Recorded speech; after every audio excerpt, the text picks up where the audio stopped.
तो दिल्ली के चुनावी नतीजे कल से अभी तक आपको पता चल ही गए हैं। 48 सीटों पर बीजेपी और 22 सीटों पर आम आदमी पार्टी कांग्रेस का तीसरी बार खाता नहीं खुल पाया है। इन सब के बीच ताजा खबर यह है कि जो दिल्ली की मौजूदा मुख्यमंत्री है आतिशी, उन्होंने अपने पद से इस्तीफा दे दिया है। वो एलजी से मुलाकात की उन्होंने, इसके बाद उन्होंने इस्तीफा दे दिया। लेकिन इस वीडियो में हम बात करने वाले हैं उन दो पार्टियों की जिनका भौकाल बिहार में तो खूब है, लेकिन जब दिल्ली के विधानसभा चुनाव में उन दो पार्टियों को टिकट मिला तो परफॉर्मेंस कैसा रहा।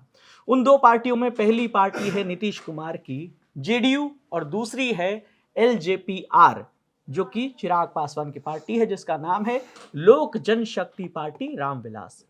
तो ये दो पार्टी मतलब 70 सीटों में से 68 पर लड़ी थी भारतीय जनता पार्टी, और 2 सीट अपने सहयोगी दल जो एनडीए के गठबंधन में दो पार्टियां हैं उनको दे दी थी। उन 2 सीटों में थी दिल्ली की बुराड़ी विधानसभा सीट और दिल्ली की ही देवली विधानसभा सीट। नतीजे क्या रहे, सबसे पहले आपको नतीजे बताते हैं। बताइए रवि सुमन, ये देवली है, आप ही बताइए। स्पष्ट नतीजा तो यह है कि दोनों ही सीटों पर देवली और बुराड़ी पर जेडीयू एलजेपी की हार हो गई है। लेकिन ये कहना ठीक नहीं होगा कि बिहार की इन दोनों पार्टियों का दिल्ली के इलेक्शन में कोई स्टेक नहीं था, क्योंकि भाजपा की नीतियों से सहमत या असहमत होने वाले किसी भी जानकार से जब आप बात करेंगे तो वो इस पार्टी के बारे में हमेशा कहेंगे, ये इस बात के लिए हमेशा सहमत होंगे कि ये पार्टी हमेशा भविष्य के बारे में सोचती है और भविष्य को ध्यान में रखते हुए ही वो अपनी नीतियां बनाती हैं। अब आप आगे बढ़े, मैं उससे पहले ये जरा एक डेटा बता देता हूं। तो प्रेम चौहान आम आदमी पार्टी देवली सीट से ये चुनाव जीते हैं। दूसरे नंबर पर रहे थे एलजेपी रामविलास पासवान पार्टी के दीपक तंवर, 36,680 वोटों के मार्जिन से हारे और कांग्रेस यहां नंबर 3 पर रही थी। दूसरी सीट जिसकी हम बात कर रहे हैं बुराड़ी में संजीव झा 1, 2, 3 और ये चौथा, लगातार 4 बार विधायक हो गए हैं आम आदमी पार्टी से। इन्होंने शैलेंद्र कुमार को हराया जो जेडीयू के कैंडिडेट थे। मार्जिन है 20,601 वोटों का। तो ये अपने सहयोगी दलों के लिए बीजेपी ने 2 सीटें छोड़ी थी। हालांकि मांग तो हम भी रही थी, वो भी पार्टी मांग रही थी, लेकिन 2 ही को और 2 ही टिकट मिले। आप कुछ कह रहे थे, बताइए। ठीक है, अब इस पे अगर हम बात करें, भाजपा ने इन दो पार्टियों को जगह क्यों दी दिल्ली में, तो पहली बात तो ये थी कि जैसे ही दिल्ली चुनाव की सुगबुगाहट शुरू हुई दिल्ली में, तो पूर्वांचलियों का एंगल बहुत ही जोर शोर से चला। अब भाजपा ने किसी भी उस मौके को नहीं छोड़ा जब वो केजरीवाल को पूर्वांचलियों के एंगल पर घेर सकते थे। जैसे ही केजरीवाल के मुंह से कुछ भी एक पूर्वांचली शब्द निकला तो उन्होंने उनके इस बयान को भाजपा ने पूर्वांचलियों की गरिमा से जोड़कर और फिर उन्हें एंटी पूर्वांचली पोर्ट्रे किया। हाँ, और ये भी कहा जा रहा है कि इस चुनाव में ये एंगल बहुत ही काम आया भाजपा के पक्ष में और भाजपा को पूर्वांचलियों ने भर भर के वोट दिया है, ऐसा कई जानकार बता रहे हैं। अब देखिए, और आगामी बिहार चुनाव को ध्यान में रखते हुए भी भाजपा ने ये निर्णय लिया। प्रधानमंत्री मोदी ने भी पूर्वांचलियों का धन्यवाद कहा। जो विक्ट्री स्पीच में जो उन्होंने बात कही और खुद ये कहा भी, मैं तो खुद पूर्वांचल से सांसद हूँ।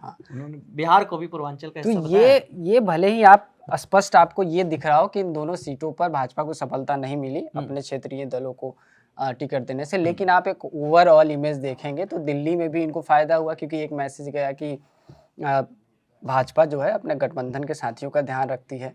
एक मैसेज तो ये गया। दूसरा कि वो पूर्वांचलियों को कभी नजरअंदाज नहीं कर रहे हैं, क्योंकि वहाँ के जो 2 दल हैं, है ना, उन दोनों दलों को ठीक प्राथमिकता दी गई इस चुनाव में।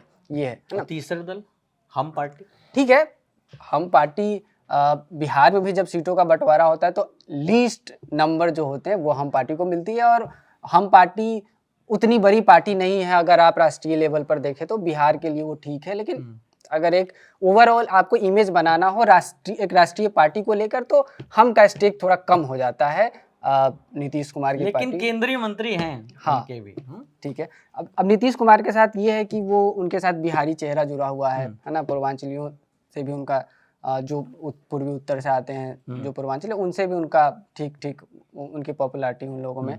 और चिराग पासवान के साथ एक और एंगल है, पूर्वांचलियों का तो है ही, साथ ही साथ दलित एंगल भी उनके साथ है ना। दलितों का वोट उनके साथ हमेशा रहता है। अब अगर आप एक सीट की बात करेंगे, तो जब हम देवली सीट की बात करेंगे तो यहाँ देखिए कि अब एक और चीज ध्यान देने वाली बात यह है कि ये 2 सीटें जो इन लोगों को दी गई हैं, ये दोनों सीटें आपकी गढ़ रही हैं। 2013 जब आपकी एंट्री हुई दिल्ली पॉलिटिक्स में, तब से इन दोनों सीटों पर आपको ही जीत मिली है और इस बार भी आपको ही जीत मिली है। और उससे पहले वो कांग्रेस का गढ़ हुआ हाँ, करती थी सीटें। ठीक है। जैसे देवली सीट पे प्रकाश जारवाल, हाँ, ये नेता थे, है ना। हाँ। 2013 में जीते, 2015 में जीते, 2020 में जीते, लेकिन पिछले कुछ सालों में इन पे कुछ गंभीर आरोप लगे।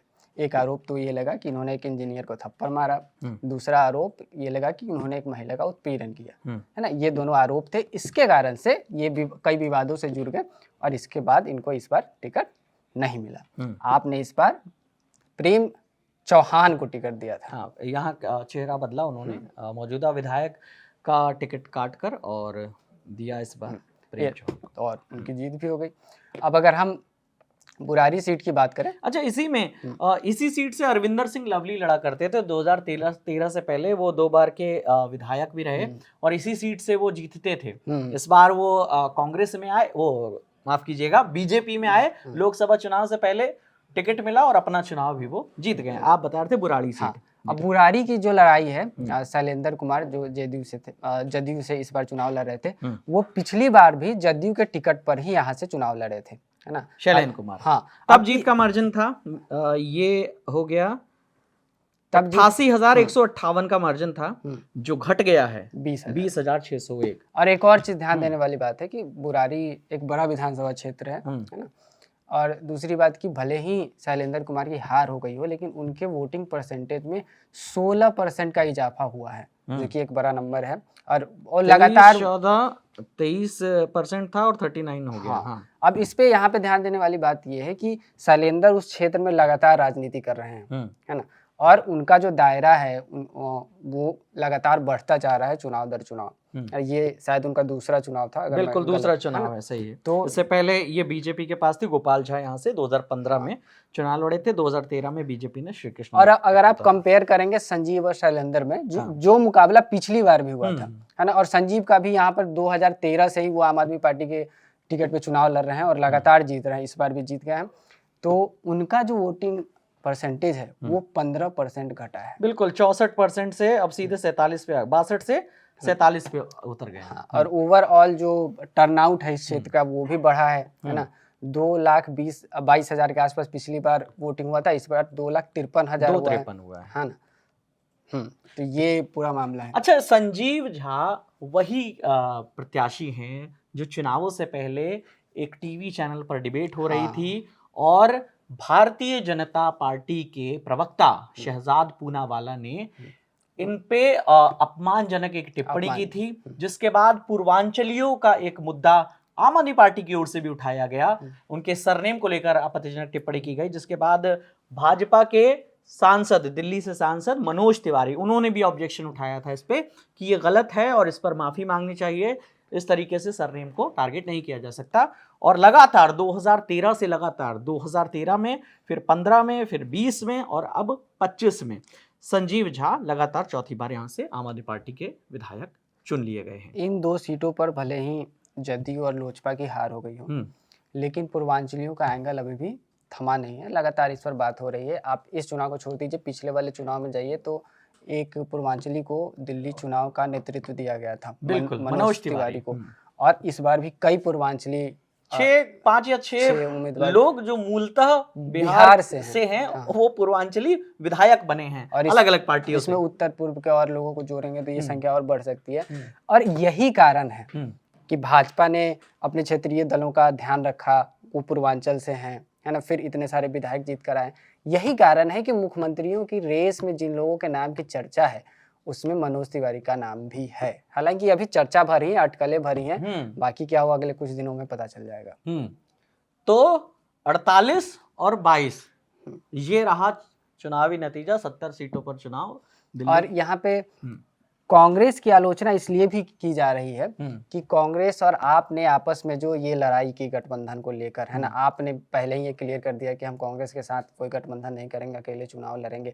इसके बाद उनके ही इंडिया गठबंधन के कई साथियों ने उनकी आलोचना की है, जिसमें समाजवादी पार्टी मुख्य रूप से और जम्मू कश्मीर के मुख्यमंत्री भी हैं। तो यहाँ पर एक वो भी दिखा रणनीतियों को लेकर कि भाजपा ने बहुत ही साइलेंटली और बहुत ही बेहतर तरीके से अपनी नीतियां बनाई कि एक दो सीट दे देने से भले ही उस पर पहले भी उनकी हार होती रही हो, आपकी जीत होती रही हो, लेकिन उन्होंने ये सोचा कि 2 सीट दे देने से हम एक मैसेज दे रहे हैं एक बहुत बड़े पॉपुलेशन को। बिहार में पूर्वांचलियों की बहुत ज्यादा संख्या है ना, कई सीटों पर लगभग 20 सीटों पर वो नतीजों को प्रभावित करने की हैसियत रखते हैं। तो उन्होंने 2 सीट देना उचित समझा, क्योंकि वो एक संदेश जा रहा था कि हम आपका ख्याल रखते हैं और आगामी चुनाव जो होगा बिहार में हम उसके लिहाज से भी आपका ख्याल रखते हैं। तो कुल मिलाकर 1/3 तो कह ही सकते हैं, 48 का आंकड़ा है। हाँ। 1/3 सीटें बीजेपी के खाते में आई हैं। तो एक तरीके से बीजेपी की जो दिल्ली में आंधी चली, जिस तरीके से उन्होंने जीत दर्ज की है, लेकिन उस आंधी में उन्हीं के सहयोगी दल अपनी सीट नहीं बचा पाए, जेडीयू और एलजेपी के प्रत्याशी। तो कुल मिलाकर खबर ये थी। बाकी इलेक्शन हो गया, रिजल्ट आ गए, लेकिन रिजल्ट में जो कुछ रोचक बातें हैं वो लगातार हम वीडियोस के माध्यम से आपके लिए लेकर आते रहेंगे। इस बातचीत में मेरे साथी थे रवि सुमन, मेरा नाम विकास वर्मा है। देखते रहिए दी लल्लन टॉप। शुक्रिया।